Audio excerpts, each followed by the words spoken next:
राधे राधे। कुंज बिहारी श्री हरदास। आज हम सभी कार्तिक मास के कृष्ण पक्ष की रमा एकादशी की कथा का श्रवण करेंगे। प्रतिदिन तो हम कार्तिक मास महात्म्य की कथा का आनंद ले रहे हैं, लेकिन आज कार्तिक मास की एकादशी है, इसका हम आनंद लेंगे। तो सबसे पहले तो अपना ध्यान बांके बिहारी जी महाराज के श्री चरणों में केंद्रित करें। नमः कुंज बिहारिण्यै, नमः कुंज बिहारिणे, स्वामी श्री हरदासाय, गुरुनाम गुरुवे नमः। राधा मेरी स्वामिनी, मैं राधे जू को दास, जन्म जन्म मोहे दीजियो, श्री वृंदावन को वास। तो प्रत्येक जन्म में वृंदावन का वास मिले, इसी प्रार्थना के साथ हम सभी रमा एकादशी की कथा को आरंभ करते हैं। युधिष्ठिर ने आनंद होते हुए कहा, हे भगवान, अब आप मुझे कार्तिक मास की कृष्ण पक्ष की एकादशी की कथा सुनाइए। इस एकादशी का क्या नाम है, इस एकादशी में किस देवता की पूजा की जाती है तथा इस एकादशी के व्रत से क्या फल मिलता है, कृपा करके यह सब विस्तार पूर्वक कहिए। श्री कृष्ण भगवान बोले, हे कुंती पुत्र, कार्तिक मास के कृष्ण पक्ष की एकादशी का नाम रमा है। इसके व्रत से समस्त पाप नष्ट हो जाते हैं। इसकी कथा इस प्रकार है। प्राचीन काल में मुचुकुंद नाम का एक राजा राज्य करता था। इंद्र, वरुण, कुबेर, विभीषण आदि उसके मित्र थे। वह बड़ा सत्यवादी तथा विष्णु भक्त था। उसका राज्य बिल्कुल निष्कंटक था। उसके चंद्रभागा नाम की एक कन्या थी, जिसका विवाह उसने राजा चंद्रसेन के पुत्र शोभन से कर दिया। वह राजा एकादशी का व्रत बड़े ही नियम से करता था और उसके राज्य में सभी कठोरता से इस नियम का पालन करते थे। एक बार की बात है, शोभन अपनी ससुराल आया हुआ था। वह कार्तिक का महीना था। उसी माह में महापुण्यदायिनी रमा एकादशी आ गई। इस दिन सभी व्रत रखते थे। चंद्रभागा ने सोचा कि मेरे पति तो बड़े कमजोर हृदय के हैं, वे एकादशी का व्रत कैसे करेंगे, जबकि पिता के यहाँ तो सभी को व्रत करने की आज्ञा है। मेरा पति राजा की आज्ञा मानेगा तो बहुत कष्ट पाएगा। चंद्रभागा को इस बात का डर था। वही हुआ, राजा ने आज्ञा जारी की कि इस समय उनका दामाद राज्य में पधारा हुआ है, अतः सारी प्रजा विधि पूर्वक एकादशी का व्रत करे। जब दशमी आई तब राज्य में ढिंडोरा पिटा। उसे सुनकर शोभन अपनी पत्नी के पास गया और बोला, हे प्रिय, तुम मुझे कुछ उपाय बताओ, क्योंकि मैं व्रत नहीं कर सकता। यदि मैं व्रत करूंगा तो अवश्य ही मर जाऊंगा। इस पर चंद्रभागा बोली, हे प्राणनाथ, मेरे पिताजी के राज्य में एकादशी के दिन कोई भी भोजन नहीं कर सकता। यहाँ तक कि हाथी, घोड़ा, ऊंट, पशु आदि भी तृण, अन्न, जल आदि ग्रहण नहीं करते। फिर भला मनुष्य कैसे भोजन कर सकते हैं?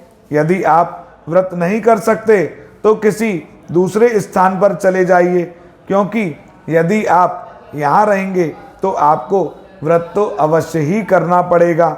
उस पर शोभन ने कहा, हे प्रिय, तुम्हारी राय उचित है, किंतु मैं व्रत करने के डर से किसी दूसरे स्थान पर नहीं जाऊंगा और अब मैं व्रत अवश्य ही करूंगा। परिणाम चाहे कुछ भी क्यों ना हो, भाग्य में लिखे को भला कौन मिटा सकता है।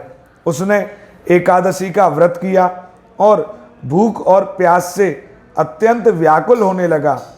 सूर्य नारायण भी अस्त हो गए और जागरण के लिए रात्रि हुई। वह रात्रि शोभन को दुख देने वाली थी। दूसरे दिन सूर्योदय होने से पहले ही भूख प्यास के कारण शोभन के प्राण पखेरु उड़ गए। राजा ने उसके मृत शरीर को जल प्रवाह करा दिया और अपनी पुत्री को आज्ञा दी कि वह सती ना हो और भगवान विष्णु की कृपा पर भरोसा रखे। चंद्रभागा अपने पिता की आज्ञा अनुसार सती नहीं हुई। वह अपने पिता के घर रहकर एकादशी के व्रत करने लगी। उधर रमा एकादशी के प्रभाव से शोभन को जल से निकाल लिया गया और भगवान विष्णु की कृपा से उसे मंदराचल पर्वत पर धन्य दान से युक्त तथा शत्रु रहित देवपुर नाम का एक उत्तम नगर प्राप्त हुआ। उसे वहां का राजा बना दिया। उसके महल में रत्न तथा स्वर्ण के स्तंभ लगे हुए थे। राजा शोभन स्वर्ण तथा मणियों के सिंहासन पर सुंदर वस्त्र तथा आभूषण धारण किए बैठा था। गंधर्व और अप्सरा नृत्य करके उसकी स्तुति कर रहे थे। उस समय राजा शोभन दूसरा इंद्र प्रतीत हो रहा था। उस समय मुचुकुंद नगर में रहने वाला सोम शर्मा नाम का एक ब्राह्मण तीर्थ यात्रा के लिए निकला हुआ था। घूमते घूमते वह उसके राज्य में जा पहुंचा। उसको देखा। वह ब्राह्मण उसको राजा का जमाई जानकर उसके निकट गया। राजा शोभन ब्राह्मण को देख आसन से उठ खड़ा हुआ और अपने ससुर तथा स्त्री चंद्रभागा की कुशल क्षेम पूछने लगा। सोम शर्मा बोला, हे राजन, हमारे राजा कुशल से हैं तथा आपकी पत्नी चंद्रभागा भी कुशल हैं। अब आप अपना वृतांत बतलाइए। आपने तो रमा एकादशी के दिन अन्न जल ग्रहण ना करने के कारण प्राण त्याग दिए थे। मुझे बड़ा आश्चर्य है कि ऐसा विचित्र और सुंदर नगर, जिसको ना तो मैंने कभी सुना और ना कभी देखा है, आपको किस प्रकार प्राप्त हुआ। शोभन बोला, हे ब्राह्मण देव, यह सब कार्तिक मास के कृष्ण पक्ष की रमा एकादशी के व्रत का फल है। इसी से मुझे यह अनुपम नगर प्राप्त हुआ है, परंतु यह अस्थिर है। इस पर ब्राह्मण बोला, हे राजन, यह अस्थिर क्यों है और स्थिर किस प्रकार हो सकता है, सो आप मुझे समझाइए। यदि इसके स्थिर करने के लिए मैं कुछ कर सका तो वह उपाय मैं अवश्य ही करूँगा। शोभन बोला, हे देव, मैंने यह व्रत विवश होकर तथा श्रद्धा रहित होकर किया था। उसके प्रभाव से मुझे यह अस्थिर नगर प्राप्त हुआ। किंतु यदि तुम इस वृतांत को राजा मुचुकुंद की पुत्री चंद्रभागा से कहोगे तो वह इसको स्थिर बना सकती है। ब्राह्मण अपने नगर को लौटा और उसने चंद्रभागा से समस्त वृतांत कहा। इस पर राजकन्या चंद्रभागा बोली, हे ब्राह्मण देव, आप क्या वह सब दृश्य प्रत्यक्ष देखकर आई हैं या अपना स्वप्न कह रहे हैं।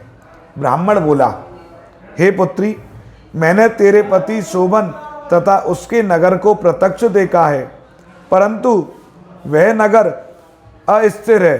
तू कोई ऐसा उपाय कर जिससे वह स्थिर हो जाए। चंद्रभागा बोली, हे महाराज, आप मुझे उस नगर में ले चलिए। मैं अपने पति को देखना चाहती हूँ। मैं अपने व्रत के प्रभाव से उस नगर को स्थिर बना लूंगी। चंद्रभागा के वचनों को सुनकर वह ब्राह्मण उसे मंदराचल पर्वत के पास वामदेव के आश्रम को ले गया। वामदेव ने उसकी कथा को सुनकर चंद्रभागा का मंत्रों से अभिषेक किया। चंद्रभागा मंत्रों तथा व्रत के प्रभाव से दिव्य देह धारण करके पति के पास चली गई। शोभन ने अपनी स्त्री चंद्रभागा को देखकर उसे प्रसन्नता पूर्वक आसन पर अपने पास बैठा लिया। चंद्रभागा बोली, हे प्राणनाथ, अब आप मेरे पुण्य को सुनिए। जब मैं अपने पिता के घर में 8 वर्ष की थी, तब से ही मैं विधि पूर्वक एकादशी का व्रत करने लगी हूँ। उन्हीं व्रतों के प्रभाव से आपका यह नगर स्थिर हो जाएगा और समस्त कर्मों से युक्त होकर प्रलय के अंत तक स्थिर रहेगा।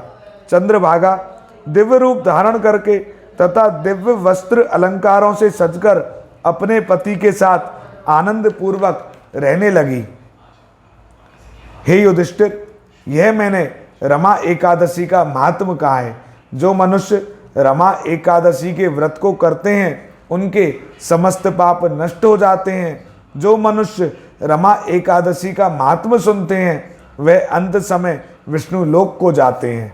कथासार, भगवान विष्णु बड़े दयालु और क्षमावान है। श्रद्धा पूर्वक या विवश होकर भी यदि कोई उनका पूजन या एकादशी व्रत करता है वह उसे भी उत्तम फल प्रदान करते हैं। किंतु प्राणी को चाहिए वह भगवान की पूजा पूरी श्रद्धा से करे। शोभन अपनी पत्नी द्वारा श्रद्धा पूर्वक किए गए एकादशी व्रतों के कारण अपने राज्य को स्थिर कर सका। ऐसी सुकर्मा पत्नी भगवान श्री विष्णु जी की अनुकंपा से ही प्राप्त होती है। बोलिए श्री बांके बिहारी लाल की जय। तो आप सभी ने रमा एकादशी की बहुत सुंदर कथा का श्रवण किया। इस कथा को ज़्यादा से ज़्यादा शेयर करें ताकि अन्य भक्तों को भी रमा एकादशी की कथा का आनंद मिले। श्री कुंज बिहारी श्री हरदास।